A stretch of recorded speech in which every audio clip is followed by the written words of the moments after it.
Vamos a continuar aquí con el Sacro Imperio Romano Germánico. Y la pregunta que ahorita sí, a ver, también es muy importante, ¿no? ¿Cómo se relaciona el Sacro Imperio Romano Germánico? Bueno, número uno, ¿qué es el Sacro Imperio Romano Germánico? Eso es importante para saber cómo llega España a nuestro país, pero sobre todo cómo influye en la actualidad. ¿Qué tenemos en este momento? En esta realidad social que vivimos en el 2023, ¿qué tenemos del Sacro Imperio Romano Germánico? Creo que la historia de la humanidad es una.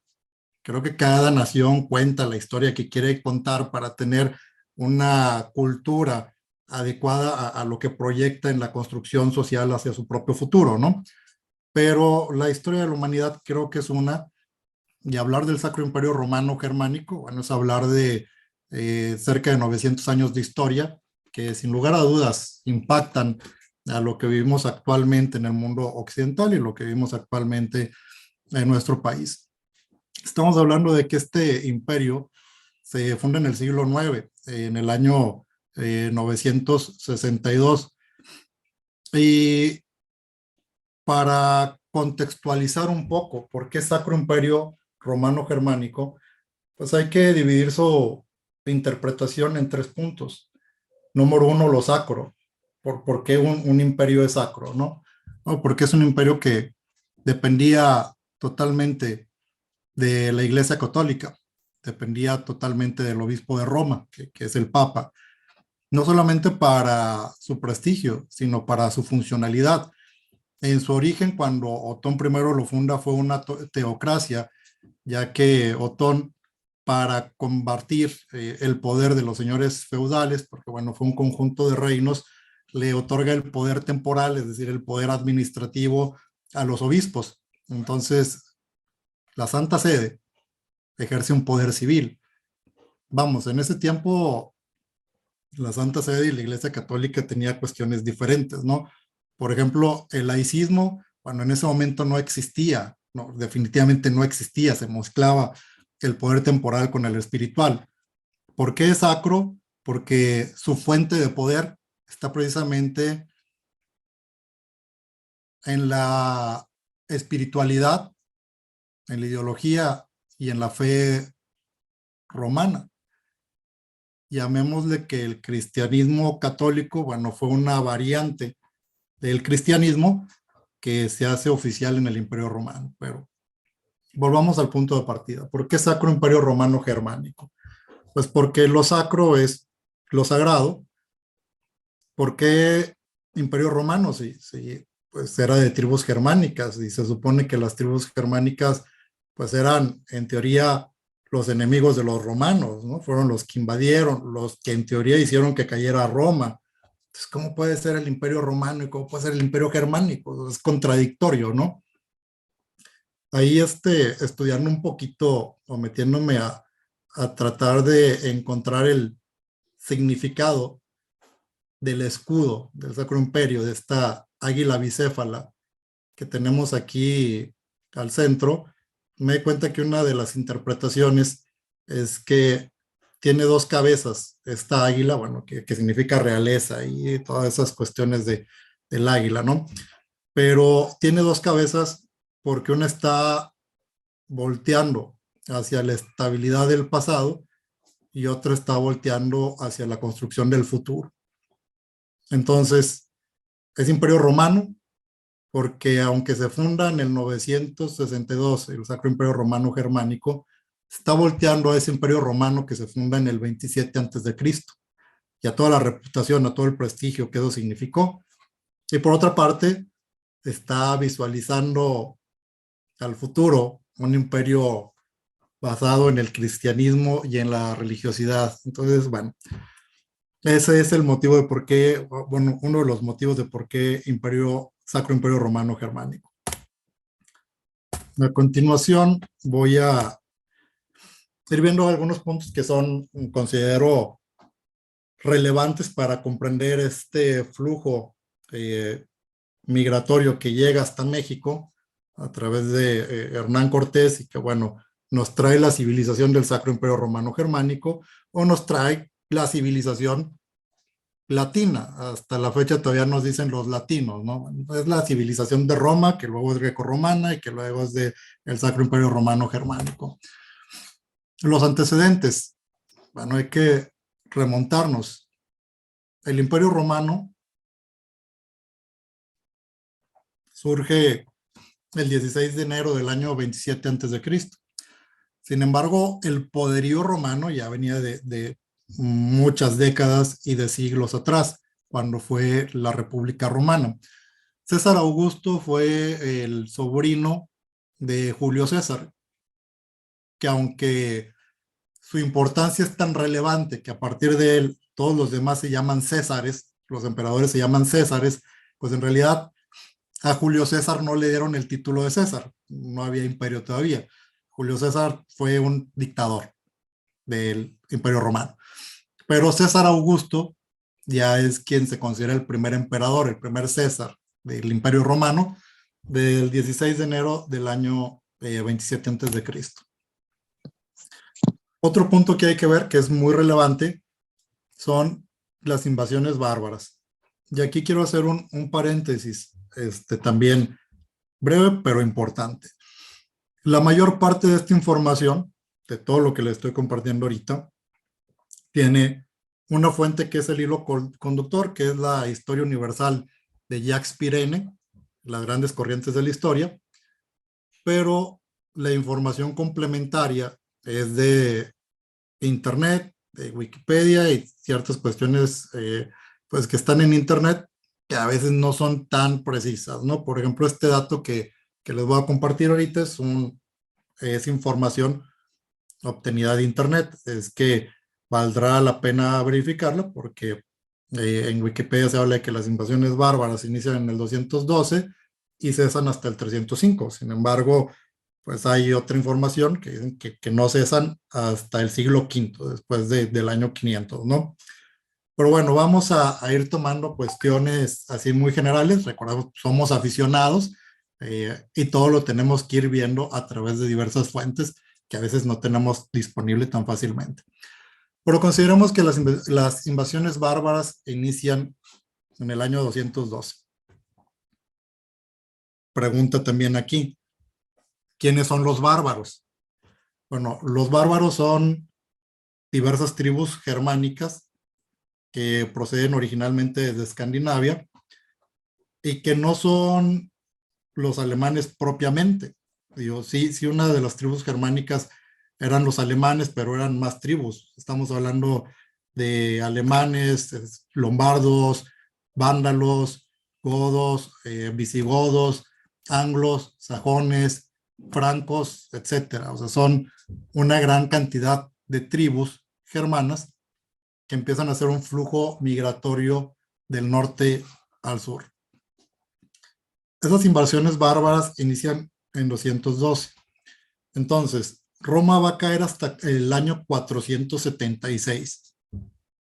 Estamos hablando de más de 260 años que transcurren desde que empiezan las invasiones bárbaras. Entonces, bueno, ¿por qué cae Roma? Esto es importante.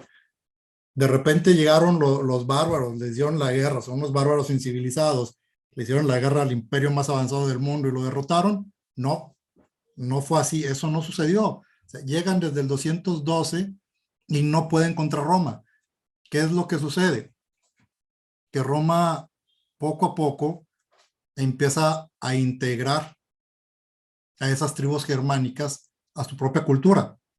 Se empiezan a romanizar, empiezan a hablar latín, empiezan poco a poco a tener puestos administrativos, poco a poco a tener puestos en el ejército y así siguen creciendo hasta que cuando ya es el año 462, 467, bueno, ya los germanos son los que controlan, son los generales del ejército romano. Entonces están los romanos, ponen a los bárbaros a defenderlos de los bárbaros.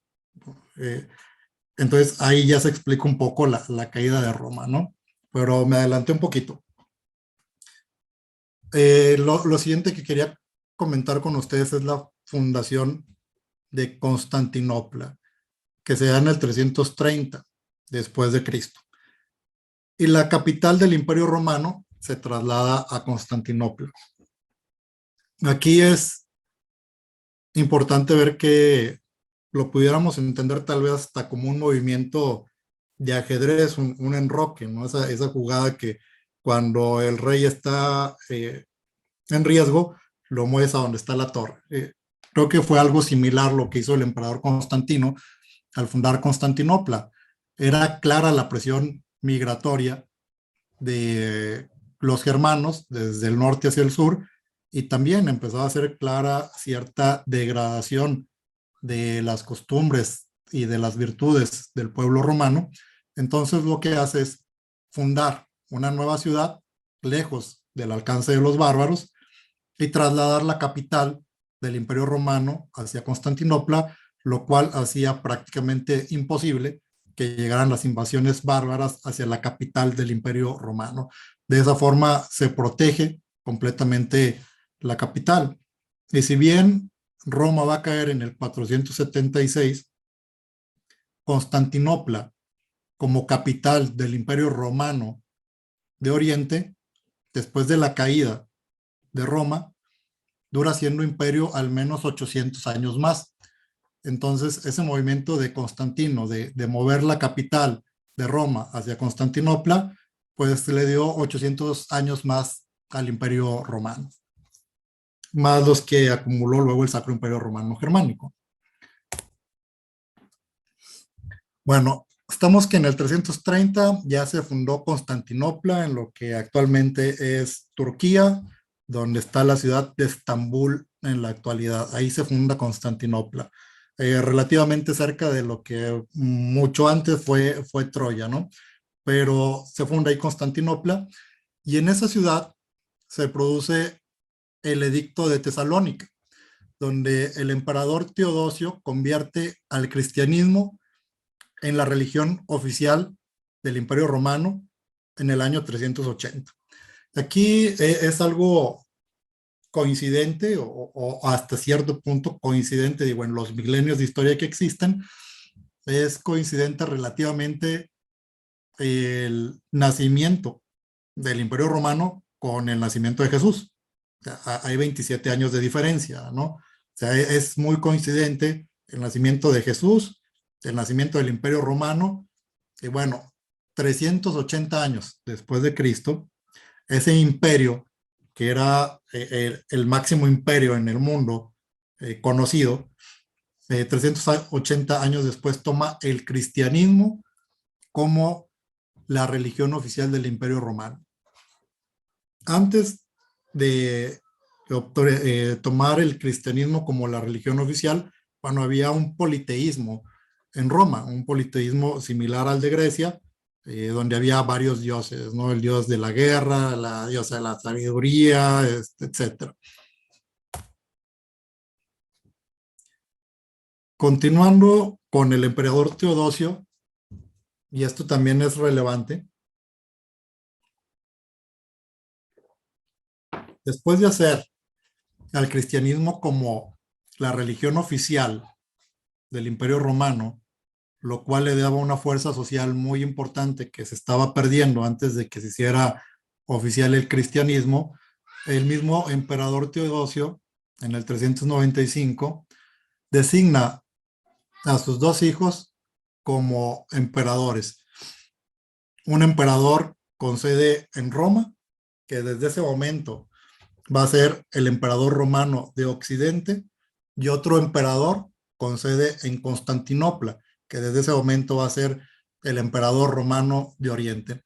Entonces, en el 395, definitivamente se separa el Imperio Romano y va a empezar a generar dos culturas, dos iglesias cristianas diferentes también, dos ejércitos diferentes y dos territorios diferentes. Muy bien. Voy continuando.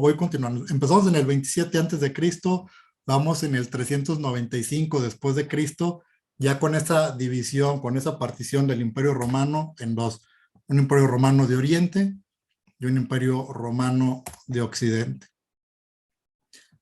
Luego sigue esta caída del Imperio Romano de Occidente el 4 de septiembre de 476. El rey vándalo Odoacro lo que hace es ceder las insignias imperiales al emperador Zenón del Imperio Romano de Oriente. Y el imperio vuelve a concentrarse en un solo emperador. Aquí lo que sucedió, reitero lo que comentaba hace unos momentos, no fue que Odoacro llegara y conquistara Roma. Eso no sucedió. Es que Odoacro ya era general romano.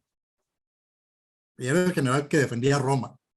Y era el general de la tribu vándala, o de los vándalos, que defendía a Roma de los vándalos.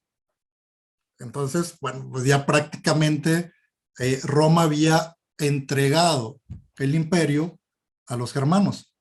Hay un historiador, Paulo Orosio, según lo que vi en esta enciclopedia, que aproximadamente ahí por el 417 publica una obra que se llama Historia Universal, y según Jacques Piernet, que yo no he visto esa obra, ¿no? Historia Universal de Paulo Orosio, pues quién sabe dónde se pueda conseguir, en internet no la pude conseguir, pero Jacques Piernet sí la consiguió, y según Jacques Piernet, este historiador romano, en el 417, hace una severa crítica a la degeneración social en la que vivía Roma. O sea, ya los romanos no querían ser parte del ejército. ¿Para qué estar en el ejército y exponer la vida si le podemos pagar a alguien que se dedique a estar en el ejército? Y aunque ya seamos cristianos, nosotros dedicarnos a hacerle ofrendas al dios Baco, ¿no? Y bueno, pues pasársela con ofrendas al dios Baco, eh, que se traducía más que nada en cuestiones, pues digamos que poco tienen que ver con la Iglesia Católica, ¿no? Y con el cristianismo, muy poco tienen que ver. Entonces, para ese año 476, la tribu de los vándalos, que también me llama la atención el nombre de la tribu, porque si buscamos esa palabra en la Real Academia Española, es alguien que hace mucho desorden, ¿no? Pero bueno, la tribu de los vándalos le dicen a Odoacro que tome el imperio. Y Odoacro dice, bueno, pues es que yo no soy romano. Yo no puedo tomar el imperio romano porque pues, no tengo ni la estirpe, ni la tribu. O sea, yo no puedo ser el emperador de Roma. Pero sí puedo ser el rey de los vándalos establecidos en Italia y establecidos en Roma. Por eso Odoacro le entrega las insignias al emperador Zenón, porque él sí podía ser emperador de todo el imperio romano. Entonces prácticamente negocian y Odoacro dice, a mí déjame nada más ser rey, avasallado por ti, o sea, voy a estar bajo tu vasallaje, bajo tu imperio, yo te regreso tus insignias y tú eres el emperador de todo el imperio romano, se vuelve a concentrar en un solo imperio. Fue aceptado, fue designado rey de los vándalos, situados en Roma y en Italia, aunque años después el emperador Zenón lo manda a matar y efectivamente lo consigue. Bueno, antes de pasar a Justiniano, una de las consecuencias de que se haya entregado el imperio romano a Odoacro, y aunque él lo rechazó, dijo, a mí me basta con ser rey. Bueno, los vándalos eran una de las tribus germánicas. Pero entonces, ¿qué pasa con los sajones? ¿Qué pasa con los anglos? ¿Qué pasa con los alemanes? ¿Qué pasa con los francos? ¿Qué pasa con los godos? ¿Con los visigodos? ¿Con los lombardos? Pues que todos quieren su reino ahora, ¿no? Oye, pues si el rey vándalo ya tiene su reino, pues entonces también nosotros queremos nuestro propio reinado.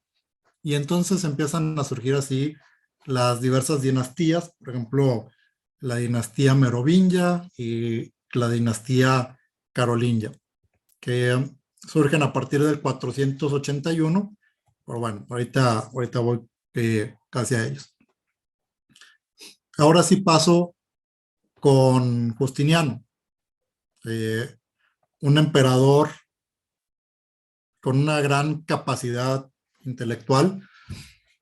Vamos, no cualquier persona por ser emperador tiene la posibilidad de llevar un imperio al éxito. No porque alguien lo haya puesto de emperador significa que pueda estar a la altura, ¿no?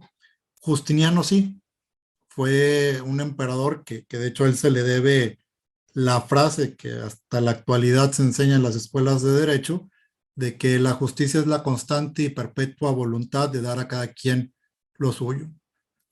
Justiniano empezó a recuperar los territorios desde el año 527 hasta el 562. Recupera todos los territorios, o prácticamente todos los territorios que habían caído en manos de las tribus germánicas. Y hace el Codex Justinianus, que es parte del Corpus Juris Civilis, que no es otra cosa más que la compilación de todas las normas legales que debían de prevalecer en todo el imperio romano de Oriente y en todo el imperio reconquistado de Occidente. Es decir, durante el imperio de Justiniano, pues es un imperio de luz para el imperio romano, es un imperio de luz para la civilización. Se extiende otra vez el imperio hasta lo que es España, que no era España en ese momento, y que, bueno, la historia de España también es otra cosa muy de muchas fluctuaciones históricas, pero bueno, hasta allá se extiende, pasa por África, por lo que era Cartago, llega a Alemania, hasta Inglaterra, o sea, Justiniano vuelve a darle ese auge de luz a la humanidad, ¿no? Ese auge de orden, ese auge de progreso, ese auge de justicia. Sin embargo, pues como todas las personas, nacemos, vivimos y morimos. Entonces se muere en el 563 y se viene el desorden otra vez. Bajo ese desorden es cuando se fortalecen las dinastías y concretamente en lo que ahora es Francia van a surgir dos dinastías que pues hacen su propio reinado, que es la dinastía Merovingia y la dinastía Carolingia. Los merovingios eran los reyes y la dinastía Carolingia o los carolingios llegaron a ser primeramente lo que le llamaban mayordomos del palacio, que era prácticamente quien ejecutaba realmente el gobierno, ¿no? El rey, pues era el rey y tenía su estatus como rey, pero quien administraba, quien regía era el mayordomo del palacio. La dinastía carolingia asume el reinado, porque después de ser mayordomos, bueno, pasaron ya directamente a ser reyes. Y dentro de la dinastía carolingia está el emperador Carlomagno. Carlomagno fue coronado en Roma. Estamos hablando que para el año 800 ya transcurrieron pues, muchos años, ¿no? Desde el 476 en el que cae Roma. Sin embargo, desde que cayó Roma, la Iglesia Católica empezó una labor espiritual y cultural. Empezó a darle luz al mundo. Empezó a llevar los valores humanistas del cristianismo por toda Europa, por toda esa zona bárbara, oscura, bueno, que así la contemplan algunos, habrá otros que dirán que tenían sus luces los celtas, etcétera, ¿no? Y podrán tener cierta razón. Pero el imperio de Carlomagno, el emperador es coronado en Roma, porque aun cuando dicha ciudad cayó en el 476, no dejaban de tener todos los germanos una añoranza a lo que fue ese imperio. Y de una u otra forma querían revivirlo. Y de una u otra forma también querían hacerle contrapeso al Imperio Romano de Oriente, porque para el 800 seguía estando plenamente vigente el Imperio Romano de Oriente. Entonces es coronado Carlomagno ahí. Carlomagno inicia incluso una labor educativa bajo las artes liberales. En aquellos tiempos le llamaban el trivium y el quadrivium, con lo que se educaba a las élites, que tenía que ver con dialéctica, con retórica, con gramática, pero también con astronomía, con música, con geometría, con aritmética. Entonces, que el imperio de Carlomagno también es un imperio de luz, es un imperio de progreso, pero dura únicamente de 800 al 814. Posteriormente, sus nietos se dividen su imperio. Su imperio estaría prácticamente en lo que ahora es Francia y la parte occidental de Alemania. Entonces, los nietos pues parten en tres el imperio y dicen, bueno, ya cada quien vamos a tener nuestro propio reinado. En la parte más hacia el este, posteriormente en el 962, surge ya la fundación del Sacro Imperio Romano Germánico. El primer emperador fue Otón el Grande, de la dinastía sajona, que era hacia el este de la parte más oriental, ¿no? De lo que fue el Imperio de Carlomagno, que tendría que ver con la parte oriental de Francia, lo más al este, y con Alemania también. Y aquí empiezan a cambiar las cosas muy relevantemente, de manera muy interesante. Otón, como emperador del Sacro Imperio Romano Germánico, se arroga o él mismo se da el derecho de designar a los obispos en el imperio. El Papa Juan II se opuso a esa usurpación de funciones y por lo tanto fue destituido por el emperador y se designó al Papa León XIII. Claro que después los romanos también se le rebelaron al emperador. Pero esto es importante. ¿Por qué hace esto Otón I? O según Jacques Pirene, ¿por qué hace esto Otón I? Recordemos cómo surge el Sacro Imperio Romano Germánico, o el Imperio Romano Germánico, o el Imperio Germánico. Surge porque todas las tribus germánicas quieren sus reinaditos. Y después, ya entrada a la Edad Media al 100% en 963, bueno, todos los señores feudales quieren su cuota de poder. Entonces, Otón empieza a ver que es demasiado el poder el que están adquiriendo los señores feudales y ve que le pueden hacer sombra a su poder como emperador. Y al no estar dispuesto a compartir el poder, entonces él decide designar obispos y darles poder temporal. ¿Qué es poder temporal? Poder civil, jurisdicción, decidir conflictos. Hace que nada que ver con el laicismo que conocemos ahora, pero bueno, el laicismo surge siglos después. Entonces, el emperador pone a los obispos y gobierna a través de los obispos. Por eso, esa circunstancia no le gusta al Papa. Y como se opone, pues el emperador lo destituye. Después, insisto, los romanos se rebelan y bueno, también quitan al emperador que puso, digo, al papa que puso el emperador. Pero así es como surge una teocracia. Los obispos llevaban tanto el conocimiento del cristianismo como parte muy relevante de la representación del emperador, ¿no? En el gobierno propiamente. Claro que el Sacro Imperio era un imperio terrestre, porque también aquí hay que dividir los imperios marítimos y los imperios terrestres, pero bueno, eso también lo vemos ahorita más adelante. Luego, desde el 963, el emperador, el primer emperador del Sacro Imperio Romano Germánico, también reasumió el derecho de intervenir en la elección pontificia. Eso le correspondía originalmente a los césares. Después ya era un tema que lo decidían en la Santa Sede. Y en ese tiempo, en el 963, el poder de la Santa Sede queda sometido al poder temporal del emperador. Sin embargo, pues los obispos, digamos que tenían dos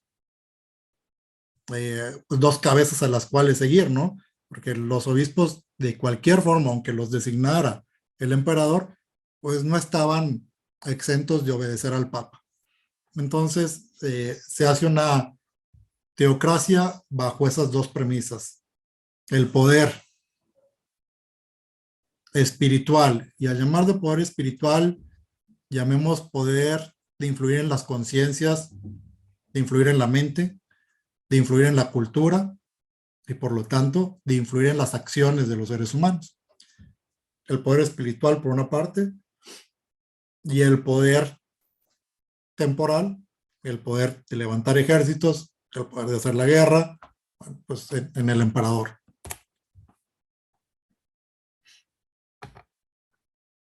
Luego viene un matrimonio de Otón I con Adelaida de Toscana. Este matrimonio incorpora a Italia al Sacro Imperio Romano Germánico y posteriormente Otón I logra que su hijo desposara a la princesa Teófana, que era sobrina del emperador Romano II, así se llamaba, Romano II, que era el emperador del Imperio Romano de Oriente.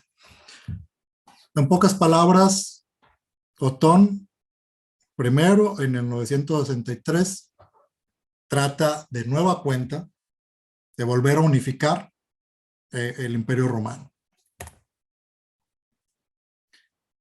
Una vez hecho lo anterior, se restablece el latín como idioma oficial en todo el imperio, ya que en opinión de Jacques Pirene, Otón I buscaba ser el sucesor de los Césares romanos. Es decir, no se les salía a los germanos de la mente esa imagen de poder de los Césares romanos. No podían, y al contrario, querían restablecerla. Entonces, bueno, esto tiene que ver con los antecedentes. Y bueno, finalmente me gustaría compartir de manera muy breve unos apuntes personales. Son muy poquitos, son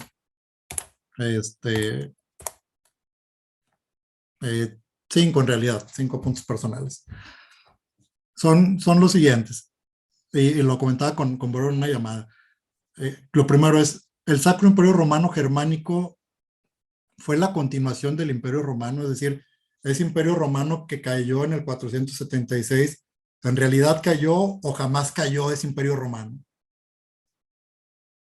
Cayó o simplemente cambió.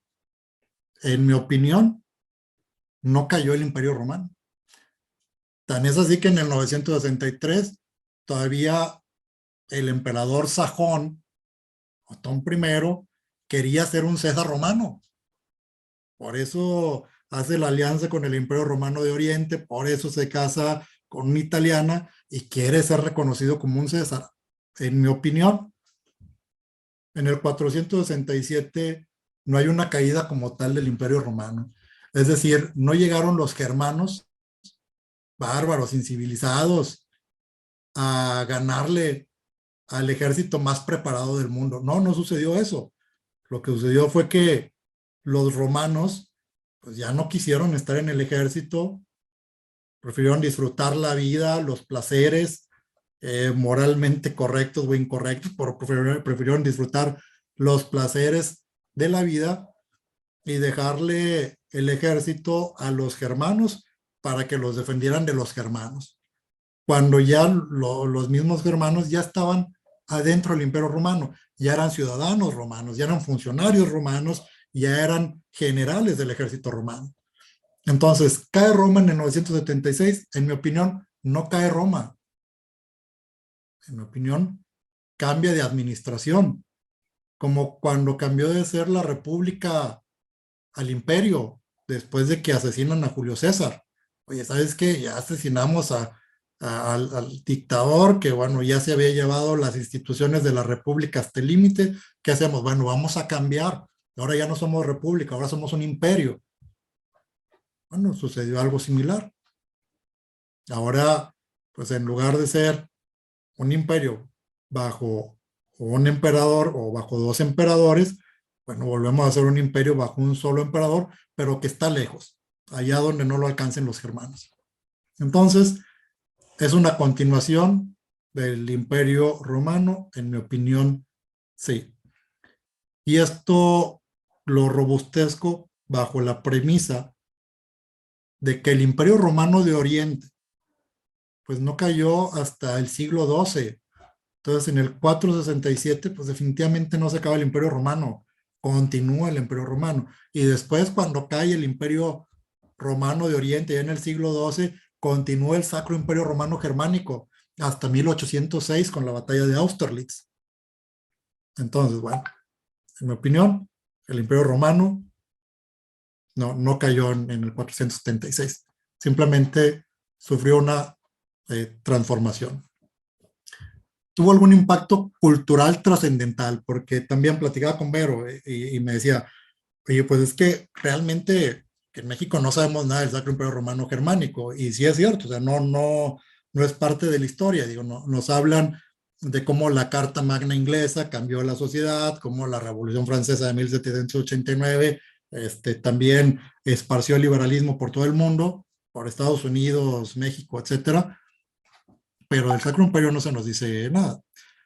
Sin embargo, si nos vamos a nombres, no de los emperadores, que de emperadores estaría ahí Carlos V, y bueno, es el tema siguiente, ¿no? Entre muchos otros. Pero si nos vamos a nombres de personajes destacados del Sacro Imperio, nos encontramos a Emmanuel Kant. Emmanuel Kant, con obras fundamentales como Crítica a la razón pura, Crítica a la razón práctica, los imperativos categóricos de la ciencia, etcétera. Nos encontramos a Baruch Spinoza con sus reflexiones sociales sobre la ética, sus reflexiones metafísicas, a Leibniz, a Schiller, a Goethe o Goethe o como se pronuncia, a Lutero, a Mozart en la música, a Mozart. ¿Quién no ha escuchado a Mozart y sentir cómo te transporta esa gran habilidad artística, ¿no? Porque el arte finalmente es una comunicación profunda que va más allá de las palabras, y escuchar a Mozart te genera esa comunicación con cuestiones muy elevadas y muy de acuerdo al tiempo en el que vivió Mozart, donde todavía estaba el Sacro Imperio Romano Germánico, Johann Sebastian Bach, Händel, etcétera. Es decir, no nada más en el arte, eh, eh, sino también en la filosofía. En el Sacro Imperio Romano Germánico surge el racionalismo, claro, sin contar eso también la reforma protestante de Lutero, que donde donde se desarrolla Lutero es en el Sacro Imperio Romano Germánico. Entonces, vayamos al racionalismo, el de Leibniz, el de Spinoza, el de Kant, que ahí también entra Descartes, pero bueno, Descartes era totalmente francés, entonces no lo metamos aquí. Pero el racionalismo va a ser el precedente directo del enciclopedismo de Denis Diderot, de Voltaire, que a su vez pone las bases para la ilustración de Montesquieu, la ilustración de Juan Jacobo Rousseau, que va a cambiar el mundo definitivamente bajo una idea que ya habían puesto los griegos hace mucho, porque era la idea de la democracia.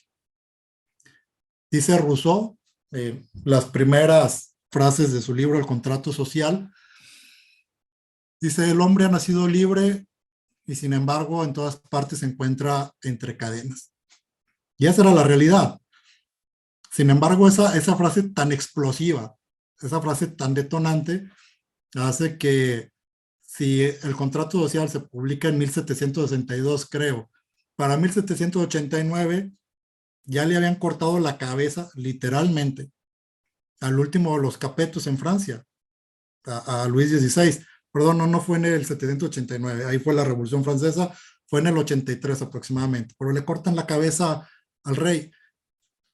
Y eso fue simbólico para los jacobinos, perdón si me estoy metiendo mucho el tema de la Revolución Francesa, pero eso fue simbólico para los jacobinos. Significaba cortar la relación de la humanidad con el feudalismo del Sacro Imperio Romano Germánico.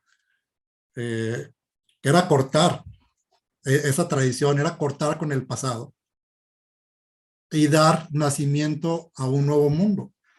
Y sí nació un nuevo mundo. Nació el mundo de Napoleón, vamos. se acaba el Sacro Imperio Romano Germánico en 1806, con motivo de la Revolución Francesa.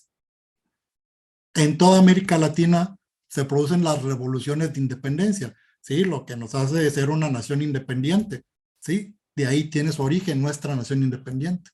Y ese nuevo mundo que nace al matar al viejo mundo, al cortarle la cabeza al último de los capetos, va a generar los documentos que ordenan la vida social de nuestro país y también la de Estados Unidos y la de Argentina y la de Chile, Ecuador, la que gusten, que no es otra cosa más que la constitución política de los Estados Unidos mexicanos, que se funda en el principio liberal y democrático que establecen Montesquieu y que establecen Rousseau en sus obras El espíritu de las leyes y El contrato social.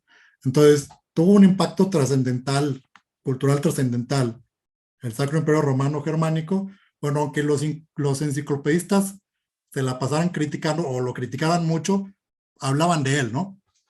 O sea, aunque hubiera crítica, bueno, si no hubiera ese pensamiento, no habría que criticar. La política era el emperador, era rey y sacerdote, y nombraba a los obispos. Las dinastías que gobernaron, la dinastía Sajonia, la dinastía Franconia, la dinastía de los Hohenstaufen y de los Habsburgo. De hecho, en internet dice que la casa de Habsburgo todavía está vigente. Y bueno, el emperador Carlos V del Sacro Imperio Romano Germánico también fue emperador, fue rey de España. Ahí no sé si le llamaban emperador o rey, pero era el mismo. O sea, Carlos V del Sacro Imperio, en España le decían Carlos I, a la misma persona. Y bueno, otra relación que tiene a la casa de Habsburgo, que es de las dinastías que gobiernan el Sacro Imperio, que lo gobernaron, bueno, pues es el imperio mexicano de Maximiliano de Habsburgo, que terminó siendo fusilado en nuestro país porque no eran las cosas como pensaban que iban a ser.